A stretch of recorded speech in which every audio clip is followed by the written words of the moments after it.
This episode is sponsored by ProCare. ProCare Health's goal is to make vitamins easy, affordable, and enjoyable. With several vitamins that fit your needs and only require one dose a day, plus a delicious array of calcium, you will find something that makes taking your vitamins easy. Try their customer favorite calcium dark chocolate bars. Are now available online at procarenow.com. Creamy chocolate plus calcium and vitamin D.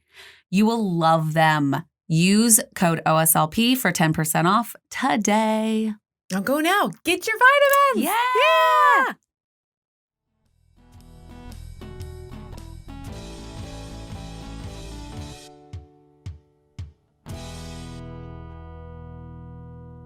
Welcome back, OSLP family. Welcome. We are here. We have a fantastic guest for you. Yeah, we do. And we are going to talk about all things diet. Yeah, Well, food, I not don't diet. like that word. Me neither. Nutrition. Yeah. Let's go with nutrition. There we go. And we are super, super excited. We've had her on the books for a while. Because as you guys know, we've been traveling. So this is our first episode back from Florida. Back so we're in the super studio. excited. Yes. So we want to welcome Jeannie on. Yeah, welcome. Hi. We're so excited to have you here. Thank you for agreeing to record with us. Yeah, thank you. I'm so excited. Yay. I've been counting down the days. Oh, yay. When we did our little pre-conference record or like interview with you, not interview, I don't know. I was like, yes, she knows what she's talking about. We're so excited. Yep. So this has been a long time coming. Well, and it's helpful when when we gel, because that's a big deal. So like it's hard if you don't. So thank you, Jeannie, for, reaching out and us talking. And now we get to have you on. Yeah. So what is your story? How did this even happen? How are you, in this world? I became a dietitian in 2004. Okay. Worked in the hospital, hated it. And had the opportunity to teach the bariatric class. Okay. Once a month or something. And I did it and fell in love and immediately started looking for a bariatric job. So I've been doing bariatrics since 2005 and just love it. Dang, girl. My people, Yeah. Why do you love it so much? What is it? What does it bring to you in your life? I feel like for my career, for my job where I spend 40 plus hours a week, I see change. I see not to be selfish, but I see the results of my effort, my work matters. And I get to see people more than 15 minutes or once even. So I get to have relationships with my clients and with the people that I work with.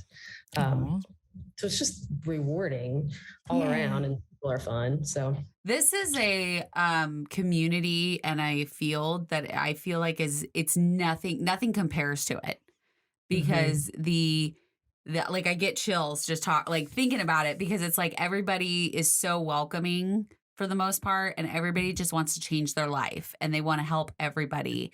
And they're just so grateful for this second chance at life. So that's why I connect with what you say. We're just one of a kind. We're one of a kind. We just want help, and we just want to keep going. And if we find people that want to help along the way, like yourself, it goes a long way. Definitely. So was it before where you could only see people for 15 minutes at a time? Was it not where you couldn't build a relationship? Like in a hospital, you're quick and in and out, and have so many people to see. And it's just, even if I was to see somebody not bariatric in an outpatient setting, right? Still kind of like one and done, check the box and you're done. Got it. But in the bariatric world, it's I see you before surgery, right after surgery.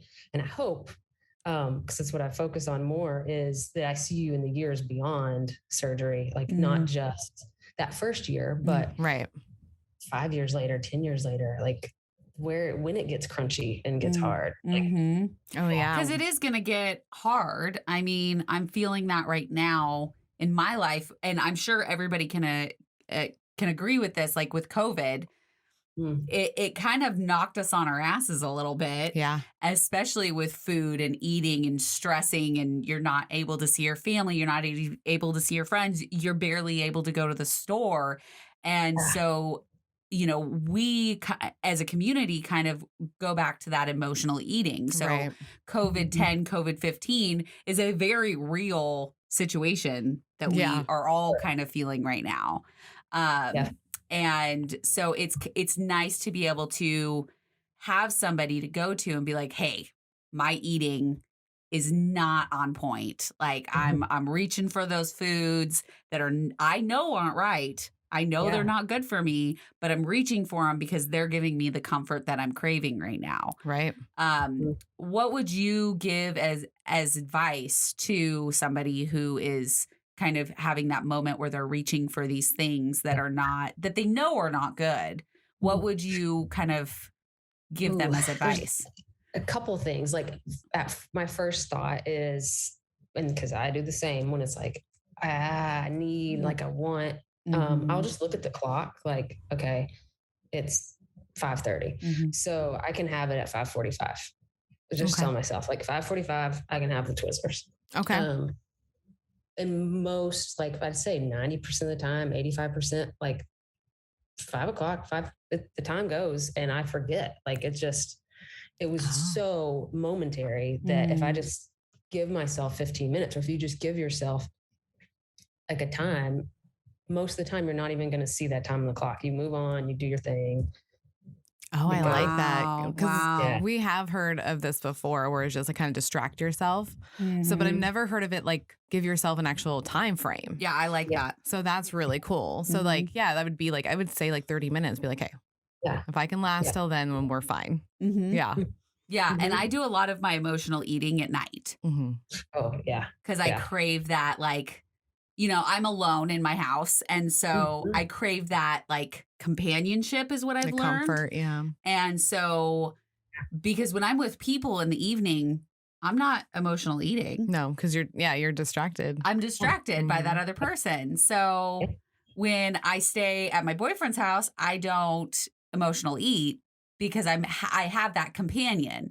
But when I'm alone, I am like, okay, what can I grab from the fridge? Yep. Yeah. What can I get from the pantry? Yeah. So that would make a lot of sense.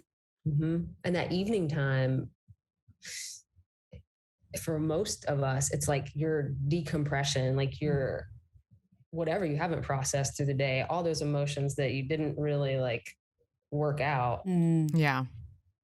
Even though it's not very conscious, like processing that in that downtime in the evening. So it's a risky couple hours. Oh, yes. I think so too, because like with it's risky. It's almost like a routine. Because I know like I'll have certain things where like, hey, when I go in my room, I make sure my bed's all like made. I'll get in it, and then I'll like do all the work for the podcast, and then I'm gonna want to get like something munchy.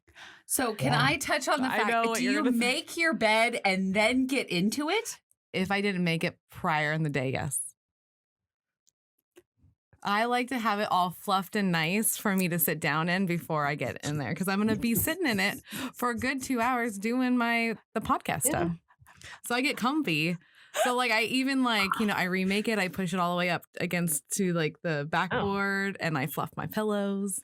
Wow. Yeah, it's my whole thing. Wow. And I make sure I have my ice water, my tea, and my stuff. And sometimes if I forget like the munchies, I'll go away for a while. But then like if I get up, I'm like, oh yeah, I still kind of want that. So like if I just kind of keep distracted, then I won't want that extra. I just love the fact that you make your bed before you get into it. I know. What's the point of that? It drives my husband nuts, by the way, because I've actually will be like, can you get out of bed for a second? Can you get out of bed so I can make my bed so then you can get back into the bed? That would be awesome if you could just like. I try to get in there as fast as possible before he gets in there. People like when we're done, I'm like, I'll get in there and like make it so I don't just like mess with him. I literally walk in and I look at my bed and it's a mess and I'm just like, it's fine. Less work. You just hop in. Yeah, exactly. It's already all messed up, so I'm just gonna mess it up again. But I'm just relating it to the process. I know I'm quirky. Quirky. Yeah. Quirky. Yeah. Anyways, so back to the show. no, I side stories. So yeah, no, I really like that of like distracting yourself, but giving yourself a time limit of, okay, I'm going to give myself 20 minutes. And half the time, I think I would just fall asleep. Mm-hmm. Oh yeah. At the nighttime. Sure. Because I'm already in bed when I want those snack things. Yep. So if I'm just falling asleep anyways, I'm not going to know. So how many times does someone see you before we even do like surgery? So in our clinic, it's so different. Like sometimes I see people 3 times, and lately there's a new insurance thing where some people have to see me 12 times. Whoa. That's awesome. I mean, it's good, but do you have it all ready to go to see someone 12 times? Like that's... It was a surprise. Okay. Yeah. Today you're going to know that you... Yeah. But isn't it kind of nice not having to like smush it all into 3 appointments or 6 appointments or whatever? Oh, yeah. We can really focus on like, you know, a meal or a struggled hour or a pattern or, you know, like we can spend time to really get prepared. I really like that. What does that look like with you? Like, what are you like day one? What would someone see? Oh, day one, I like to get all, like, I want all the info. I want all the nitty gritty. Like, tell me what you eat, why, when, weight history, triggers. Like, we just get deep. Okay. Yeah. And then if I'm seeing somebody like more for regain, the first appointment would be a lot of the same. Like, tell me what you eat and when. But more around like, when did the regain start? What was going on in your life at that time? Could have been a trigger. Okay. Yeah. I know for me personally, my regain started right before my husband left. So I was starting to reintroduce those foods of, you know, I was having tortillas again. I was having a little bit of bread. I was having those sweets. I'm a sweets. The pancakes. Pancakes were, I love me some carbs. And I stayed away from them for a long time. And I didn't feel the need to have them. But then once I let that, like, I can have a little bit, it just was like full slide down the hill. I'm going to have anything and everything. The only thing I do not eat is pasta. That's the one. That's the one I stay away from. But anything else is fair game. And so I know, so what would you tell somebody like me who I am definitely, I've regained about 20, 25 pounds since my lowest. What kind of advice would you give somebody who's maybe a little bit further along? Yeah, I think a couple of things happen that the further you get out from surgery, the less nervous you are. Okay. You know, like that first year is this going to go down? Is this going to feel okay? How much have I lost? Like, what's the right amount?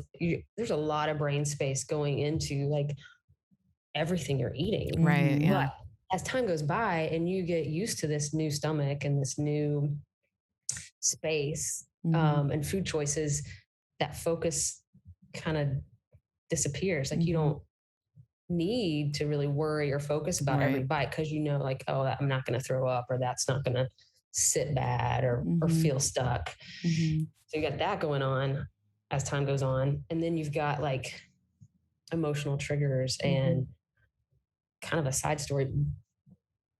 I've seen a pattern of a lot of mostly women preparing for surgery or dealing with regain. And because we are like, they're caretakers, like they have been focused on everyone else. All the things outside of themselves. And so when that goes away, like the emotions come up and how are you caring for yourself? And if your pattern in the past was eating, it's easy for that to just come back. Yeah. I'm totally agreeing with that. Yeah. Then you're like living alone. I'm so distracted. My dog is having a dream. I love it. They're so cute when they do that. They're moving their paws and whatnot. Love it. I've got two dogs at home. So they're my little babies. But living alone, you have to, I say you always have more willpower at the grocery store than you have at home. Oh, So like, yeah. you got to be on when you're at the grocery store and be like, okay, I can buy a bag of cookies and I know I can eat 2. Mm-hmm. Okay. But can I buy a bag of Hershey Kisses and eat 1 a night? Like, you kind of have to pick like what's going to satisfy that. Like, I need a little something sweet. I want to feel better, but not open the floodgates to another one. Mm-hmm. And that's how I am. If I buy a bag of cookies or it doesn't matter if it's sweet. Yeah. Yeah. And I bring it into the house, it will be gone in 2 days. Like I will eat it for breakfast, lunch, and dinner because I love that sweets aspect of it instead. And so when I'm at the grocery store, I just choose not to buy that. Yeah. And so instead I focus on, protein and vegetables and the healthy things. The other thing that's kind of hard is that by living alone, it's really hard to cook for yourself. And so I'm like, okay, well, I could cook tonight or I could just have some salami and cheese. Right. Totally. Yeah. What's the point of cooking a whole meal for one person and then eating it for the next week? Because I don't eat that much. So yeah, that's kind of where my brain goes. But by you only eating salami and cheese is causing you to crave more food at nighttime because you're actually hungry. Is it enough at that time? It's not enough. Yeah, it's not enough. Carry you through. Yeah. It's not enough. It's not enough. I'm trying to get you eat your Flex Pro more. I love my Flex Pro meals.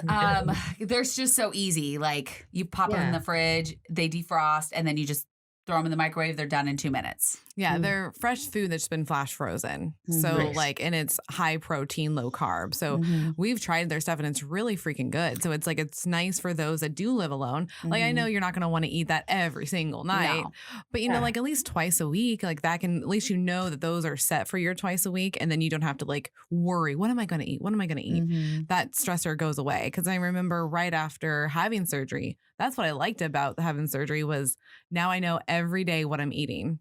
I didn't have to question it.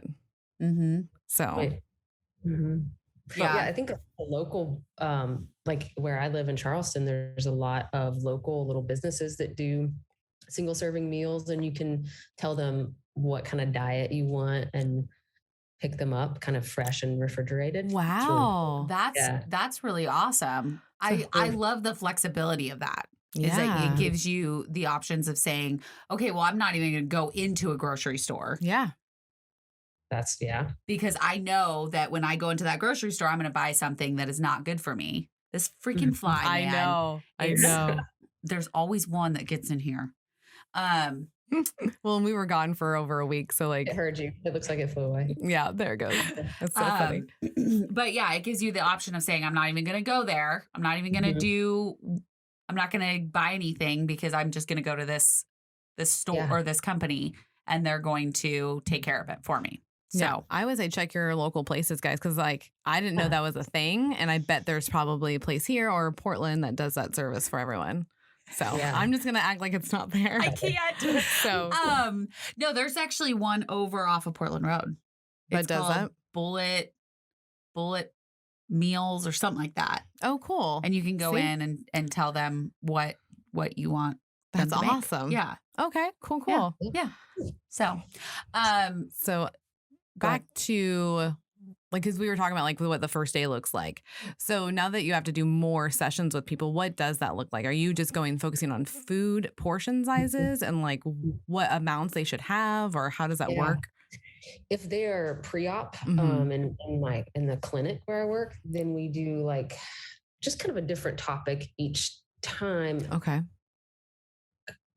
And some of it might be repetitive, but almost assuming that they don't know anything about surgery. Right. So we'll start talking real specific about each surgery. Then spend a day on vitamins, spend a day on what you're eating, why you should eat protein, what does it do, what do carbohydrates do, why fats, what the diet would look like after, triggers, support systems, that kind of stuff. Nice. I like that you cover all those topics. Yeah. Like, could you go more into like why fats, why protein? Yeah. So, and this is, I think this is like a mantra that I tell people to have after surgery is like protein first, protein most, like, especially after surgery, like first most. I don't care. I don't remember how far out you are, but you're years out from surgery. I don't care what else is on your plate as long as you have protein first, protein most. So, Okay. Yeah, because I'm 2 years and Mel's 6 years. So yeah, because the protein, and I'm talking like food, not shakes and bars and stuff. Like shrimp, steak, kangaroo, whatever. like it's gonna sit in that pouch, and it's dense and heavy. Like, it's gonna keep you full. It's also gonna, as it's digested, processed, metabolized, it's gonna maintain your muscle mass and keep your energy levels up. And then the fat, like, you're not getting much as far as volume when you're following a bariatric diet. Right. You need to make sure it's included, so you get those fat soluble vitamins that are going to help keep your skin healthy and your hair healthy and your eyes healthy, and also plays a part in satiety. So, and keeping you full, like how long you're going to stay full after a meal. Oh, okay. Yeah. And what was it called? Satiety. Like satiated. Oh, okay. Yeah. Cool. That's interesting. Yeah. Okay. So, I know that there's a lot of like stigma around carbs after surgery. Can you kind of go into a little bit more about carbs and like what are healthy options? Sure. So everybody's probably heard slider foods. Yes. And that's where carbohydrates get a bad rap, because I used to talk about like a saltine cracker. If you put it in your mouth and you just let it sit there, not doing anything else, what happens? It'll dissolve. Yeah, it just slowly dissolves away. Like, before you use your teeth, move it with your tongue, or swallow, like, it's already disintegrating. So by the time it gets to your stomach, no matter what size it is, your stomach doesn't have to do much work. It just is like, next. So you can put another cracker in, and another cracker, and another cracker. Yep. So that's where that slider, it's not really sliding through, but there's not much substance to stick around. It's not sitting there like a protein would. So you can actually eat more of that because it's dissolving quicker, getting to your stomach, and it has not a lot of work that needs to go behind it. So that makes sense. And then you're hungry again really quickly. Oh, yeah. Because it doesn't stick around. Okay. It's also the first nutrient that's like burned up for energy. So not only is it not putting a lot of weight or mass in your stomach, your body metabolizes it fast, like uses it for energy right now, and then it's gone. So you get hungry. Interesting. That is a great analogy. Yeah. I really like that makes a lot of sense of the saltine cracker sitting in there, because it does. No matter, I mean, if you think about it, you've got your crackers, chips, ice cream, whatever. If you just hold it in your mouth, it becomes nothing. Yep. Yeah. Yeah. So that makes a lot of sense on why they're called slider and why. Yeah. Okay. And that's how you can choose your best carbohydrate, is what's going to take a little more work. Like the new like chickpea pasta and stuff. So, a lot of things say like absolutely no pasta, but maybe you have a few spoonfuls of a bean-based pasta. There's a little more mass to it. You have to chew it. It's got some protein in it. It's got some fiber. There's a little more work. So carbs that work for you. Is what you should eat. Yeah. There you go. Carbs that work for you, not the other way around. Yeah. Okay. We're going to coin that. Melody's coining that. So everybody's prepared. Make the carbs work for you. Yes. There we go. Yes. Yeah. And so what are some examples? So other than the chickpea pasta or something like that, what are some other examples of really good, healthy carbs that you can eat? That are common that people just normally would eat too. Yeah. I think you could even do like a Dave's Killer Bread. I love that bread. Yes, it's good. I mean, it's hearty. I'm hesitating on how much, because they Right. make a thin slice, which is pretty nice. Oh, Mm-hmm. You probably eat that whole thing. Okay. I don't know that post bariatric, I have it over here, that you could eat like the whole regular slice. Yeah, I But think it's that might be a good. little bit much. I know that I just couldn't like fit it Mm-hmm. probably until I was in year 2, almost year 3 of like one whole solid bread. Oh yeah. Yeah. At like one sitting. It's Yeah. not protein first, protein most. Like you're also having like your 2 eggs before that See? toast and stuff. Yeah. So then you just have to give yourself the options of, okay, I can have this piece of bread, but I got to eat my eggs first. Yeah. And then after you're done having your eggs, like you'll make that choice of, well, I don't have any more room. Yeah. Or So you're I'm filled not full. going to have that bread. So don't make it when you make your eggs. Wait and see how you feel with your eggs and then kind of go towards the bread. Yeah. It's kind of, Yeah. okay. I like that. That makes it easier. Yeah, because I feel like when you make it, so say you make a dinner. Yeah, I'm with you. Oh, Yeah. okay. So like when you make a dinner, you make your protein, you make your vegetables, and then you make, potatoes or whatever, biscuit or whatever you're making, right? And then, but if you make them all at once and you put it on one plate, then you want to eat everything. So then you're going to eat, a little bit of everything versus if you make your protein first and be like, okay, if I'm still hungry, then I can go make that. But half the time you're not going to go make that. Like, No. right. You're just And not. I tell a lot of folks to eat like a kid. Like, Okay. how a lot of kids will eat one little section at a time. They're not going to eat all of their whatever before they eat their this. So eat like a kid. Yeah.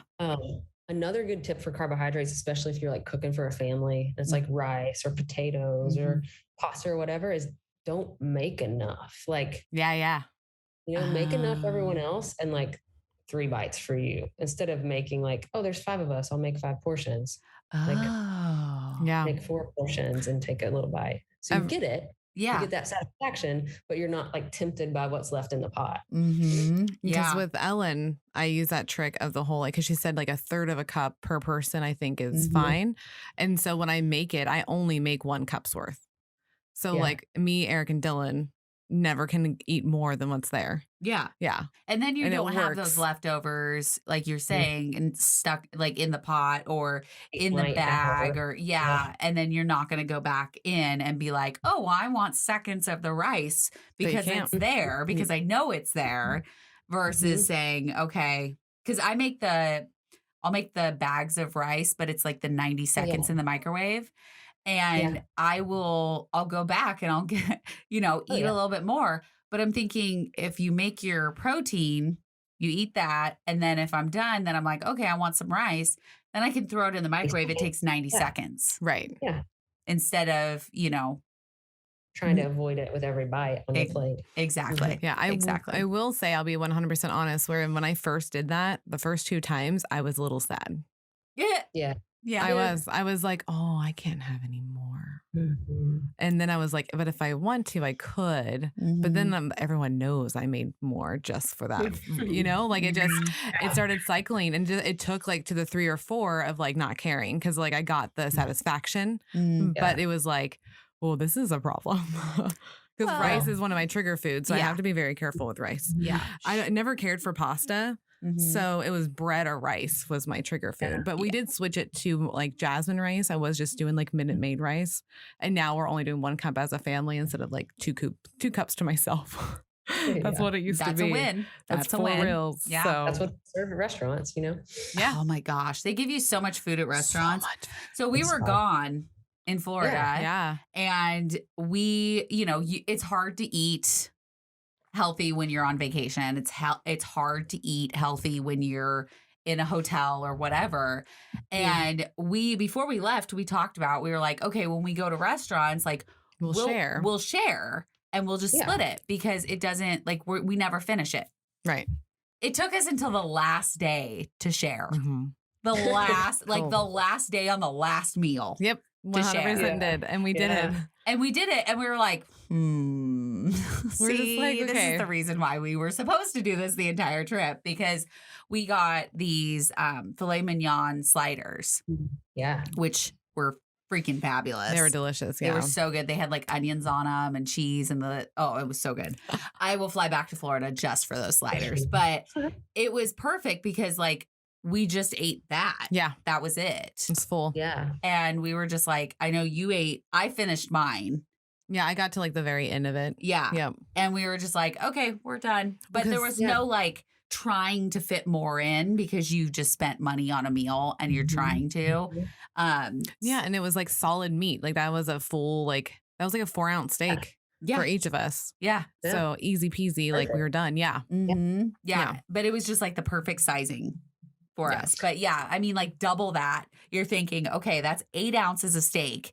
Then you've got 2 rolls like that you're putting on them. Yep. Then you've got the cheese, you've got the onions, and then it comes with French fries. Like that's so much food. Yeah, it just needs to be one. Yeah. Yeah. But if you're paying $20 and you get one tiny little slider and some French fries, you're going to be pissed. You're going to be like, this is not right. I'm not paying for this. I'm just saying, restaurant, you need to lower the money then. Lower the cost, cut the meals in half. This is very dietitian of me, but I think it'd be a great experiment for all like a restaurant to do that. Like, hey, I got the prices are lower, portions are smaller, and just see like. Oh, I bet it work. I bet it would freaking work. It would work, and I bet people would be happy that they didn't roll out of there like, oh, I ate too much, you know? Yeah. Because then you spent the money and you're miserable, you know? Well, yeah, because you're trying to justify the cost of it. Yeah. That's the deal. You want to finish it. 'Cause you're like, I just spent this money. But then like, I bet they would make hand over fist of everything because if you can get people in and out quicker too by having it in smaller portions. So, and if I can go in and get my food for like $7-8. Yeah. Like, hell yeah. I'd be going all day long. All day, son. All day. I was watching New Girl and they say that. And it's so funny every time. I love it. And Schmidt was saying is my that. favorite. Yeah, he was like they're at the funeral and he's like sticking his head in the casket, like all day, son, all day. So the whole trip, that was my answer to everything. She did. But, I love that. Yeah, I think, and it's weird because, you know, as bariatric patients, most of the time we get that little card that says, you know, please allow this person to order off the kids menu.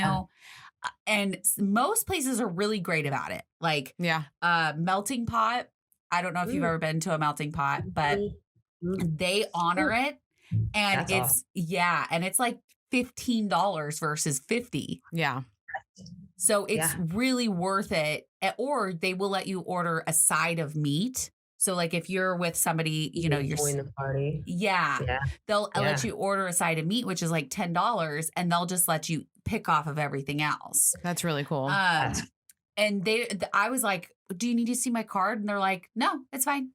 Because I just said I had weight loss surgery and so I can't eat that much. Can I order off the kids menu? And the server was amazing. And he was like, yeah, go right ahead. Or if you want, just order a side of meat and then we'll just work with you. It's totally fine. And go, Mel. Yeah, seriously. Yeah, I was like, we've had people be like, what? Yeah, because you had that experience at a Mexican restaurant. Yeah, I gave them the card and they're like, you still have to order. And I was like, I just want a smaller portion. So I'm like I'm going to pay for the food that I'm going to order. Like, yeah. You know, it's not anyway. I was like, well, you don't have a kid with you. And I was just like, well, who Why cares? does it matter? And so like, so like he went and like got our drinks. Like I just got my water and Eric got his drink. And then they came and he's like, okay, we can do that off the thing. I was like, okay. Like I gave you the card. Well, it's like if you go through a drive-through at McDonald's, nobody's going to tell you you can't order off of the kids menu. Right. Yeah. Like you can order a Happy Meal and nobody's going to say anything. But if you go in a restaurant and you don't have a kid with you and you order a kids meal, they're like, are you 12 or under? Why does it matter? No, I just want a smaller portion, jerk. But I mean, this is a service industry. Like I am your, I seriously big soapbox. Oh no. And the whole thing is like, we'll look at the kids menu and we'll be like, there's nothing on here that I can eat. Yeah, sometimes it's bad. So you're just like, crap, like they're not even eating good either. So yeah, why are we feeding this to our children? Yeah. Like that was something that was newly discovered right after surgeries when I looked at those kids menus and I was like, Wait, you're telling me that we're going to give our kids mini corn dogs, mac and cheese, cheese pizza, or pasta, Cheese sticks. or Yeah, chicken pasta. tenders. Yeah. Those are the 5 that are on like almost every meal. Mm-hmm. What? What? No. Come on, Like- food Right. industry, get it together. Yeah, Get it like together. let's do some grilled chicken and some vegetables, or it's. I know that like going out to eat is like a splurge, right? But come on, people, Yeah. give us the option. Or Right. when I'll order meals and I'll be like, can I get no rice on that? I'll be like, no rice, or like I'll take all the carbs Mhm. and stuff, because I just started doing that. Like I just took it off when I Yeah. ordered it, because then I had no temptation. Mhm. And they would be like, would you like to swap it for something else? Would you like French fries or mashed potato? And I'm like, No, I don't. there is a reason why I'm saying, can you just take that right off Yeah. my plate? Like, just Just- bring me the meat, people. Just bring me the meat. Yeah. Yeah. Well, and I get mad because I'm just like, you know how hard it was to say no the first time. Mhm. Now you're making me say no the second time. Yeah. Yeah. Like that's Right. that's painful. It's painful. Like I want the damn fries, okay? I just can't. Like wearing down your defenses. you Yeah. know? Mhm. Yeah. 100%. Or you'll be like, can we get no bread at the table? And they'll be like, are you sure? Are you sure you don't want any bread? Yes. What? Yes, Yeah. I'm very sure. When somebody asks you not to bring bread to the table, there is a Mhm. reason, and just go about your day, please. Yeah. So Yeah. if any Yeah. listeners work for restaurants, please tell your managers. Yeah, just go about your day. Yep. Right. Yes. I have a question though about Yeah. your like being on vacation on a trip. Yes. So now that you're home, what are you thinking about eating and your patterns, and like what's your plan? I've really noticed how awful my eating has gotten. I love you. You're so honest. I mean, Because I know what she did. ate yesterday, and the fact that you said that, I'm like, yeah, Yeah. you're 100%. Yeah. Yeah. I had breakfast with Mm-hmm. my boyfriend and my mom, and we went out to eat. And I mean, he did make me homemade hamburgers last night with his Traeger bacon, which is, Amazing. oh my God, this bacon. You think, like, I was never a bacon fan. Didn't really care for bacon. He puts this like thick cut bacon on his Traeger and cooks it. And it is the Oh. most fabulous bacon I've ever had in my life. Yep. Bacon can be good. Oh, yeah. So he made hamburgers. And Did then you have a bun? the bun was on there, and I took a few bites, and then I took the bun off Nice. and had the burger. I was just like picking at the burger with the bacon. Yeah. So that was good. And like, I'm craving those homemade meals Yeah. at this point. So I know that my eating has gotten, Yeah. it is like across the country still. Like, Yeah. Well, because like for me, when I got back, I was like, nope, going right back. Like we have to go Yeah. right back.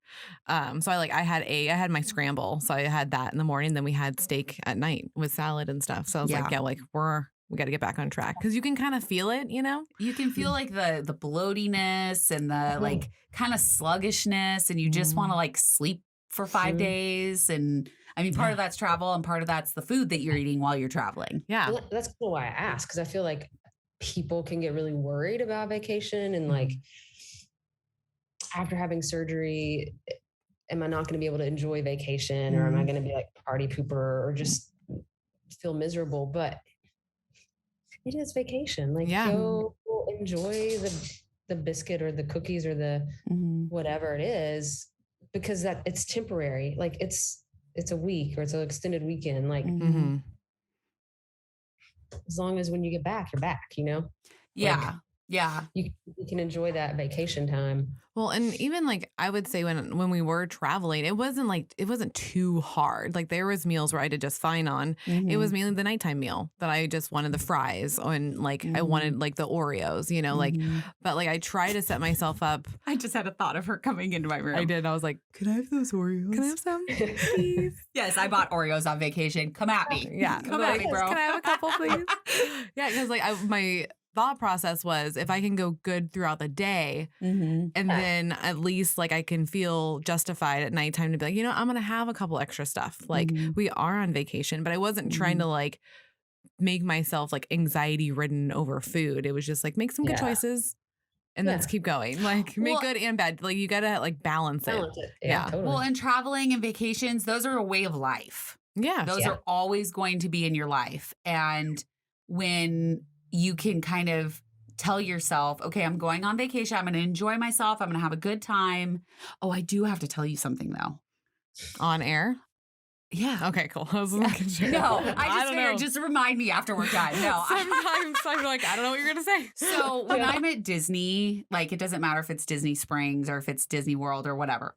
I love the snacks. I'm there for the snacks. Yeah. And I love the churros, the ice cream, the Mickey ice creams, which are, I don't know why, but they're so good. So number one, I was like, okay, I'm going to get all these snacks when we're in Disney Springs.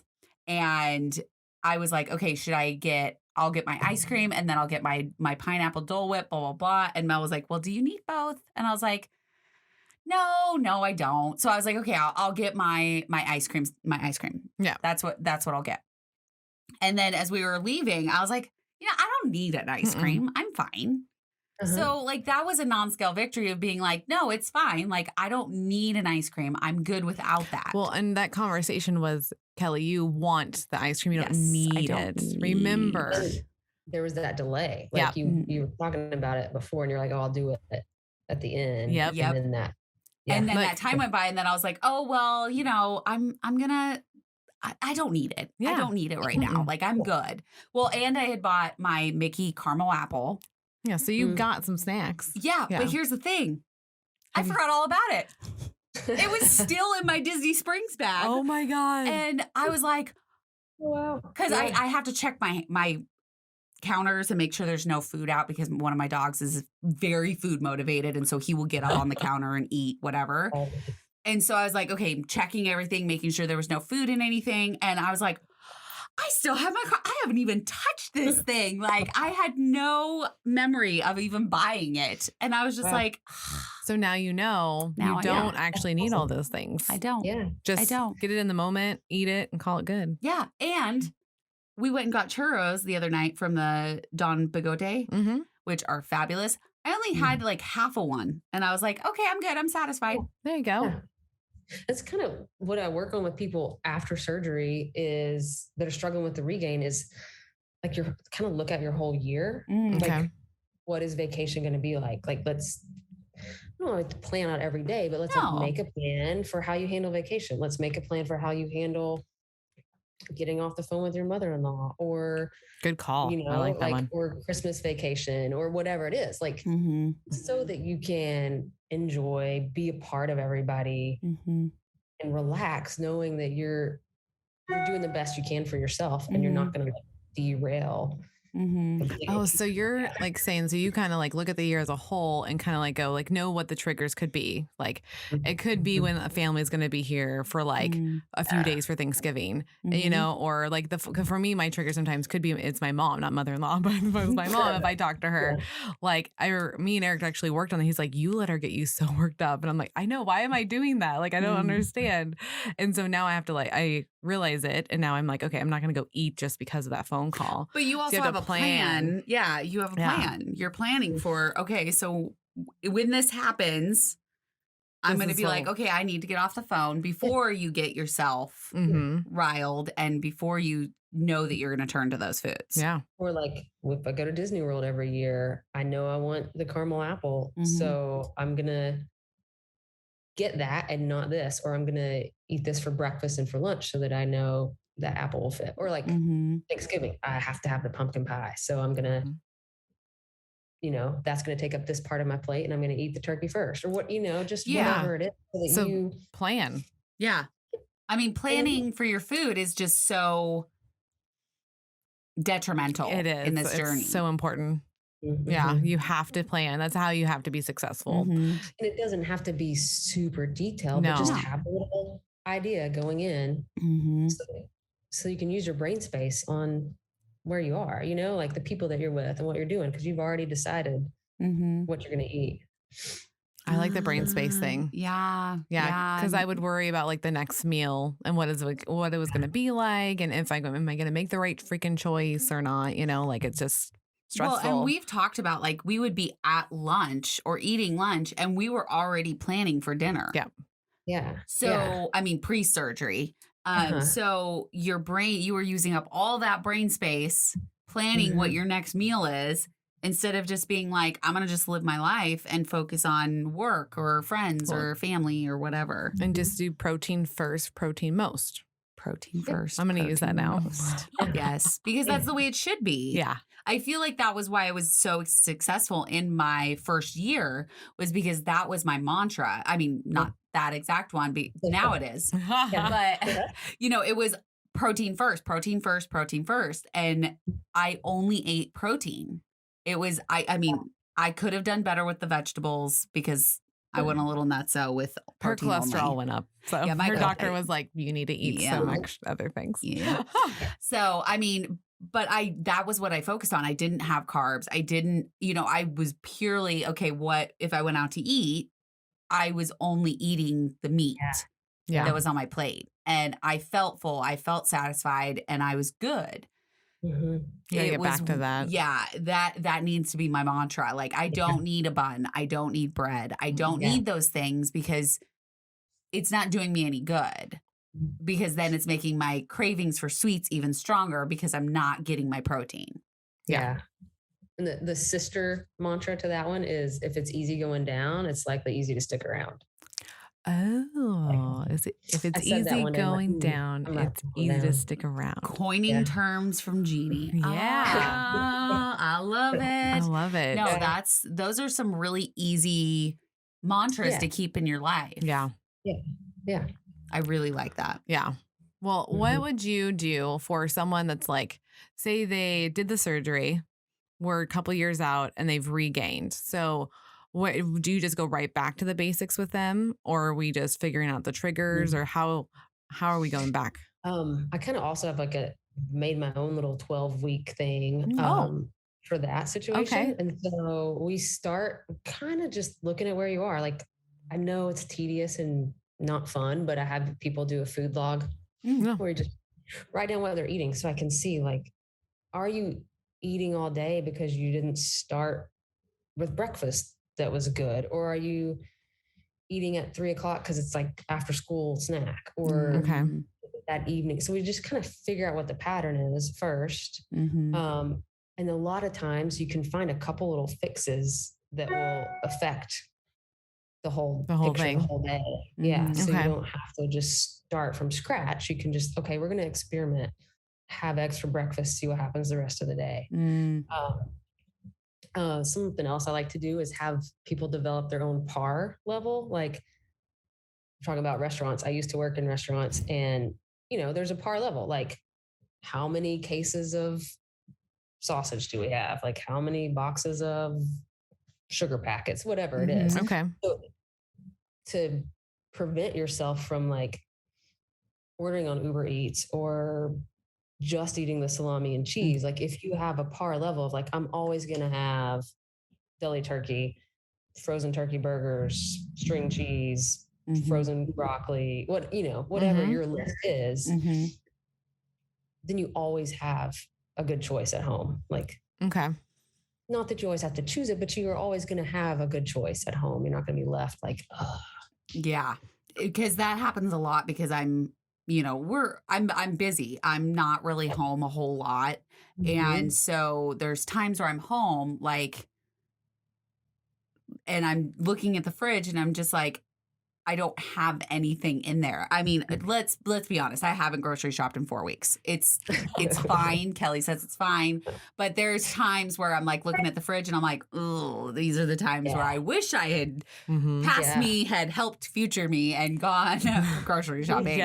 But yeah, no, that makes a lot of sense, is to have those on-hand meals that you can just quickly make. And it's for the times that you need them. Yeah. And then you're not going to order out. Grocery shopping a little less tempting, like, you're buying things you always buy, and you just have a standing list down the aisle and being like, oh, should I buy this? Should I not?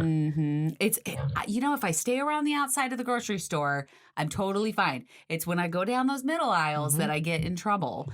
And I hate it. Every time. I mean, I feel you. I have a 5-year-old, so we go down those snack aisles and I'm like, oh man, I remember those. You know, whatever that is. Yeah. Goldfish crackers or fruit roll-ups. Oh man. I know. I try just like because Dylan, like we're just trying to get like all of us on the same playing field. And so it's like, okay, like if I'm not eating it, you're not eating it. Like we just gotta all be on the same team. Like we don't all like the same things. That's fine. But like if I'm not gonna have like the Gushers, he doesn't get to have the Gushers either. Because like he's 15. So like we have to like get everyone on board because like I told my husband, like we're literally setting up to what he's gonna eat when we're not around is the deal. So I'm gonna push that protein thing, like protein first, protein most, because I didn't realize it worked, but he said he was at his friend's house and I always said, eat what you don't like first, save the best for last. I'm like, and normally that's the veggies, you know, like most kids hate veggies. And so he was at a friend's house and he's like, Mom, that totally works. And I was like, what do you mean? Because I was like, what? He's like, okay. I did not like any of like the veggies that they put out, but I was like, hey, eat this first because like they had like steak and something else in a second. And I was like, ooh, you listened. Yes. Like you actually like took that and put it in practice and it worked. So like, okay. So now I know that my kid listens to me. Like actually like I do have like rent space in his brain. And so like now I can do the next one with the protein. Cause I see him look at the labels now. So he's checking. So it's like, just talk about it with your kids. Like, hey, we shouldn't be eating things over this X amount. Like it's not good for us. Well, and you're not making it in a shameful way. No. You're just saying these are the things that we should be eating. It's not like you're bad if you do. Like, you know, not I just say good food, but food that's going to keep you fuller longer. Yeah. Explaining why we're doing this. Yes. Kids love knowing why. Yes. Why, Mom? Why? Yes. Why? Definitely. Yeah. So I have a question when it comes to protein shakes, protein bars, those quick protein things.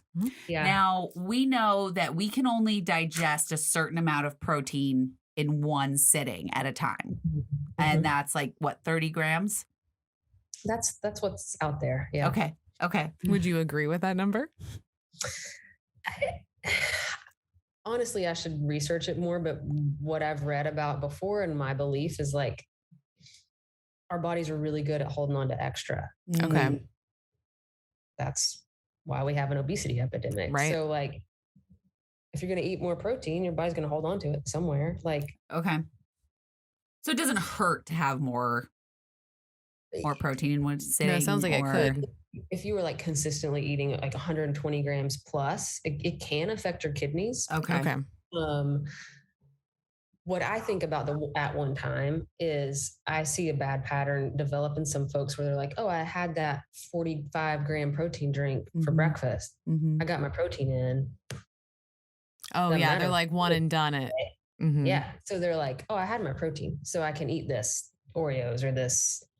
Okay. The justification will happen. Yeah. That's weird. Okay. So I kind of preach like, have your I want to equally distributed. So if your goal protein is 60 grams a day, I want you to have 20 grams at every meal. There you go. Goes back to that satiety. Like let's keep you full until the next meal. So you don't get snapped. Yeah. Okay. And what is the rule? Is it like, isn't it like 70 to 90 is an easy, not easy talking, but easy on a calculator. Yeah. Isn't like a third of your body weight or something? It's like whatever your like ideal body weight is. Okay. So let's say it's 220 pounds. So then your protein is like 1 gram per kilogram. Oh, okay. So there's 2.2 kilograms per pound. So it'd be 100 grams. Okay. That's really weird. But like you can find your ideal body weight, divide that number by 2.2. Okay, there we go. That's how many grams of protein you should have. Divided by 2.2. I'm going to figure this out really quick. Yeah, because like my goal is 170. And that's just because I could never, like I was 308, got down to 179. 77.2. For what? How much weight? 170. Oh, cool. Yeah. That's awesome. So it's your ideal weight. Yes. So what's the backing on that? So it gives you a little, there's weird different math about like how much of excess weight is like metabolically active to need more protein. Okay. And there's not like a set science, like, oh, this is what it is. It's all kind of estimated. Mhm. So in general, this is getting way too sciencey. No, we love the science here. Yeah, we like the science. In general, like if a healthy person, Joe Schmo, protein needs is 0.8 grams per kilogram of ideal body weight. So bariatrics, maybe you have a little extra weight, you probably have a little bit extra muscle. Okay. So bump it up to 1. Okay. Okay. So that's how you get the estimated on it. Yeah. Okay. Yeah. Yeah. And then if you're like super active, like in the gym, lifting weights all the time, we might go a little higher. Okay. That was my next question was if you're, because I know that when I work out and I work out hard, I'm famished. Like I am like ravaging everything to eat after I work out because I need that. Yeah. And that's when I would say, let's have a little carbohydrate too. Like, have that combo, either before the workout or after. Okay. One of those like toast and peanut butter, grapes and turkey, some combination of carbohydrate and protein. Okay. Yeah. I did hear, and correct me if I'm wrong, it's like having that carbohydrate before the workout is super helpful because it boosts your energy for the workout. Yeah. Oh, cool. Awesome. So let's do that. Okay. All right. So then my other question of like, so with the protein shakes, protein bars, all of those things, what's the line with those? Because I feel like they are utilized more and there's nothing wrong with them. Like because we use them. We use them all the time. But I just want to know, like, where's the line drawn with like how much you should have in a day or a week? Yeah, you know, kind of make a week basis of those protein products. Of the supplementing protein, basically. Yeah. I would say 1 a day. Okay. So, and I would not want that to be like all year round. You know, like you're having one every like 365. But you know, a lot of people aren't breakfast eaters, and like, the best we can do is like have a protein shake. Great. Like I'm fine with that. Okay. But I don't like for people to get so stuck on protein products that they're not eating real food, you know? Like, especially as they get further out from surgery. Like I want you to be able to eat normal food like anyone else. So I think they have a great place. They're good for like road travel, for airplane travel, you know, like it's either, you know, who knows what kind of muffin or a protein drink, like it's a protein drink. Because like Devotion, like literally they have travel packs. Yeah. Saved our bacon. Yeah. Like saved our butts, man, because like you just do that with a little bit of water. And then you can make a pudding out of it. And then instantly you have your protein, like 20 grams. So like that was super helpful being on the plane. Because or like when we first got to the condo or whatever, and you don't have anything in there to eat. And so it's like, okay, you pull out one of the travel ones and you mix it up. You know, it's an easy substitute. Yeah. But I get what you're saying. Like, don't be so focused on those protein products that you forget about real food. Yeah. It's kind of just like a tool. Like, I was traveling this weekend and, you know, you're in the car for 5 hours. You stop at the gas station. It's like, am I going to eat Doritos? Or you can like, there's a muscle milk or what's the other one that's in the stores? I think the Core Powers and gas. So even though like Doritos and Twizzlers would be fun on the road, like if I have that protein drink first, like I feel so much better. Even if I have Twizzlers after, like I mean, there's nothing stopping you from having that snack, but you need to say, okay, well, you got to have your protein, whatever, in whatever form first. Yeah. And because there's so many protein products, there's almost no excuse. Like, it's out there, like, you know? Well, and gas stations have gotten way better. 100% way better. Like they're now having like hard-boiled eggs, they're having cheese packs. There's so much out there now versus when I was newly post-op. Like I couldn't find those things really. Yeah, 6 years ago, that was just junk food central. Yeah, and now they have that like refrigerated section right in the front where you walk in and you immediately see all the cheese products and all of that, which is really nice. It's nice for when you're traveling. It is. Although I've yet to try a hard-boiled egg at a gas station. I have not either. I'm just saying it's a little sketch. It's a little sketch. I don't know where or when those eggs were cooked or hard, like let's. What are they sitting in? I don't know. Yeah, let's just leave those there. Yeah, if you like pickled hard-boiled eggs, those are probably fine, but that's about it. Yeah. I mean, I don't like them, but my husband does. I've never had a pickled hard-boiled egg, but I really want to now. Yeah? Yeah. All right, we'll have to get you one. Yeah, they're purple. Purple? Yeah.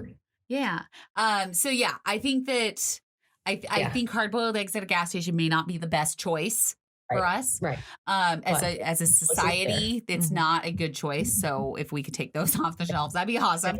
But all the it's kind of giving you options out there, which is nice. Oh yeah. I do have two questions before we wrap up though. Just FYI. I didn't know if you had anything else to say, but I was like, I know that I need to get two questions. No, you go right ahead. Okay. I'm getting my answers. So awesome. Yeah. So I kind of ask this anytime we do talk to a dietitian. So I just want to like preface it. Why is it so important to keep your post-op appointments with your dietitian? This is so good. I think the first year, like, they can feel redundant and like, I got this, like, why am I seeing you? But I think they are more important the further out you get, just for like that recalibration, accountability, vitamin check. That, I mean, at least get your vitamins checked once a year. You guys know that. Your vitamin level. Yes. But I love seeing people the further out they are from surgery, because I feel like that's when I'm needed most. Okay. And I harp on it because I feel like that's when people fade away. Like they start to regain weight. They feel ashamed of that. They don't want to come see the surgeon or me because they're like, oh, they're going to point their finger or tell me I did wrong. And like, it's, that's not what I'm going to do. Like, I love you. Like, I want you to come and tell me and let's figure it out. And so, yeah, go see your dietitian, even if it's been 5 years and you haven't been back, like go see him. Or I'm on Instagram. Like if you've moved away and you don't know where your surgeon is, or your surgeon retired, or you don't remember your dietitian's name. Like there's a lot of us out here. That's true. I don't remember my dietitian's name at all. I know Ellen. I know yours because she's been on our podcast. But I know I lost track of because the same thing was year 2 where I'm like, I'm just going in for them to tell me like, you're doing awesome. But like, I wish I would have built that relationship, because in like year 4 and 5, where it's like, okay, we moved into a new house. I have a new job. The routine has been broken. I definitely needed that support that was outside of just family and friends. And I wish that I actually had that rapport. So that way we can, I could message you and be like, hey, what do I do? I know that I did not utilize Ellen as much as I probably should have. Yeah. Like I went into kind of a black hole when my husband first left me. And I was just like, nope, I don't want to talk to anybody. I don't want to discuss anything that's going on. Like I was barely eating. If my mom hadn't been there, I probably wouldn't have eaten at all. I was just like, it's that devastation feeling. Yeah. And I wish I had been more like, okay, this is what's going on. Like, what do you think I should do with this? Or when I gained the first 5 pounds, like, I wish that I wouldn't have felt as like I did. I felt ashamed that I had gained any weight, even though I knew like this happens. Like you can, after your first year, you gain about 5 to 10 pounds and then you kind of level out. But then I was just like, eating cake and, crumble cookie. Damn you, crumble cookie. When do you think someone should reach out? Like what's the first inkling, being post-op, like that you hear that they won't, that they don't, but like they should? Yeah. Somebody asked me the other day, like, when do I panic? Like, That's a good one. When do we panic? When should we actually When should panic? we panic email? I first tell people when they hit that like year mark, they're leveling out. Like Mhm. usually it's 10 pounds. Like, hey, I'm staying between 175 and 183. Okay, great. When you start to like stay above that 183 or whatever that number is for you, when you start to like stay above, call me.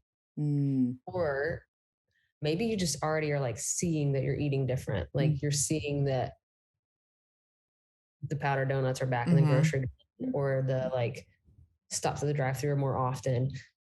Again, not because I'm going to just say stop doing that, but we're going to figure out like, where's that coming from? Why are you doing it? And how can we set you up better? I like that. Yeah, I think for me, what I know myself way too well, I just get stubborn where I'm like, I don't want to make the phone call because then you're going to tell me what the things I should do. And then I'm like, I don't want to do all those things. Like, I know, like, and it's like, you have to be ready for it, you know? Yeah, that's true. I mean, it's kind of like surgery. You had to be ready for surgery. We actually discussed that today. You know when you're ready. Yeah, you just know, like your brain and your body kind of like connects, and you're like, yeah, it's time. Yep. Yeah. It was like we worked out with Dana, who's the CEO of Devotion Nutrition. We actually got to work out in her gym while we were in Florida. And it just like spurred something in my head of like, need to work out. Kelly, get it together. Like, you've got this. You have all of the tools. You have all of the support, all of these things. Get it together. And that's kind of, you know, I knew I was ready at that point to get my mind back in the game, essentially, and start getting it together. Yeah. So. If you, I'm probably speaking for most of us dietitians in the bariatric world, we're not going to should you. Like, you're not going to come to us a year after, 2 years after, and be like, oh, you should be doing this and you should have done this. And why didn't you do this? But, or like, we always say the surgery is a tool. Right. So I think coming back to your dietitian is like getting it recalibrated. Like, let's, you know, add some oil and tighten up the screws and set you on your way. Yeah. Oh, I like that. Yeah. I feel like that. I'm going to call Ellen. Email her, text her. I feel like that is, that just kind of was like, like you shoulda, not shoulda, but I should know that I mean, I need a check-in, a checkup. Yeah, everybody needs check-ins, and it's okay to have a check-in. I know I was like afraid that Dr. Patterson was gonna be mad at me, or you know, like, or she's gonna be disappointed that I like gained 10 pounds, because like I've stayed, like I said, like I lost to 179, but then I hover around 189 to 192. That's what it's been like that for 3 years. Yeah, like I haven't gotten any, but I also know like I don't work out the way that I used to work out. Well, you know, like there's certain things. You had to evaluate the cost. Like, okay, you could get to let's say you get to 175, but what's it going to take? And do you want to live your life that way? Right. Or you like where you're living and where you're staying? And that's kind of where I've landed, where I'm like, I'm so comfortable in my body and I feel healthy. So I'm like, I don't really need to lose any more weight. I just need to hang out here. Like that's, and I've been able to maintain for 3 years. So I'm like, I feel like I got a good grasp, but like, I can see it sometimes when like we were on vacation, I was like letting it go a little too far. And I'm like, hey, in my head, you know when to reel it back in. Like on the plane, I was like, we're doing eggs tomorrow and we're having steak. We're doing like, you know, getting those veggies in. Like I didn't even have fruit. I was like, we're all into veggies and meat. I mean, I was already prepared on the plane. Like I was having protein, like little protein. I know granola is not the best, but it was like a protein granola bar. And I had my wasabi and soy sauce almonds. Like I had already made certain choices. Yeah. Like I chose to be like, oh no, those are coming with me from the condo. And I had them in my bag ready to go. And it just makes it easy because then you're like, okay. Yep. Those are easy snacks also to bring when you're traveling. Yeah, almonds, protein bars, jerky is just watch the sugar content in some jerky, so it's really, really high. But those are like easy things that you can just throw in your bag, and they'll let you bring it in and onto the plane. Yeah. P.S. I learned the hard way that you can literally bring in almost any food you want as long as it's sealed and hasn't been opened. I did not know that. The hard way about that. Well, because like when we went, I was so nervous about going through like security. I took everything out of my bag that could possibly be like a trigger. And Kellie's like, it's liquids. It's not food. It's just liquids. It's liquids. And I was like, oh. I was like, there are people that bring full boxes of Voodoo donuts through the airport. Wow. Like onto the plane. Yeah. Like they don't care about it. If you have a thing of almonds in your purse, they are not going to care about that. It's if you have a full bottle of tequila in your bottle, that's another problem. Yeah. So FYI, people, you can bring all of the protein snacks you want. Just make sure they're sealed. Yeah, and we actually did really good with our water because the hydrate bottles. Yeah, we brought our bottles through, and we just dumped them out right at the checkpoint. And then as soon as you're back through, you just go to Starbucks or whatever, order a large water, and just dump it back in there. You're good to go. Yeah, and we did that a lot actually. Yeah. And then you're not tempted to go into those stores. That we all know those stores because you walk in and they've got all those cookies and I actually had quite a few non-scale victories because I almost went and got something sweet when we were flying out of Chicago too. And you didn't. And I didn't. Yep. We just went right back to the terminal. Yeah. Huh. I just remember that. Go me. Gotta celebrate the small things, man. Celebrate your non-scale victories. Yeah. Right. All right. Is there anything else you want to add? Any words of wisdom? You can find me on the gram. Yeah, on the gram. Yeah. We will have you all linked below so that everybody can find. And what's your handle? That's so they can hear it. Oh yeah, it's Bari Success RD. So it's like Bariatric Success Dietitian. I love it. I love your name. Yeah. It makes me happy. Well, Success. Well, we appreciate you coming on and giving us all of the tips and tricks. And Super fun. Yeah. All right, great. Well, thank you guys for tuning in, and we will see you. Whoa. Guys, if you want to watch this, where do they go? It's the first one back from vacation, guys. Give me a break. I love it. I forgot. But guys, if you want to watch this before anybody else gets to watch this on YouTube, go to Our Sleep Life. Nope, that's the wrong one. Go to patreon.com/OSLP. We are hot freaking messes over here. Yeah, we know our channels. So, okay. So patreon.com/OSLP. Pick your tier. It's 10 or up. And then you get all the videos. You get to hang out with us on monthly Zoom calls. Mm-hmm. You can even be in a chat with us all day because we have our own support group for the benchies. The winners bench. That's We're changing it from the losers to the winners. Yes. Join our bench and hang out with us. So I want to make sure you guys go there and so we can have fun together. Yes. Yeah. And also visit oursleeplifepodcast.com for all your merch needs. That's right. And any other support that you need from us. That's right. We're here for you. So all right. So now I can say, yes, we will see you guys next time. Bye.